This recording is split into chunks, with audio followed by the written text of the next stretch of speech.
聖經路加福音8章12節，那些在路旁的，就是人聽了道，隨後魔鬼來從他們心裏把道奪去，恐怕他們信了得救。呢個係耶穌所講嘅比喻，人出去撒種，有啲種子係落喺路旁，呢啲係似邊啲人呢？就係人聽咗道之後，魔鬼撒旦嚟到將佢哋心裏邊聽到個道奪去，恐怕佢哋信耶穌得救，即係免得佢哋信耶穌得救。原來有人傳福音，有魔鬼撒旦攔咗，將道攞去。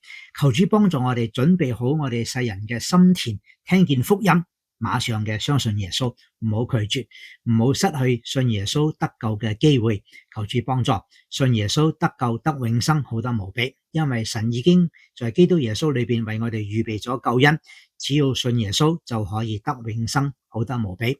我係鄧英善牧師。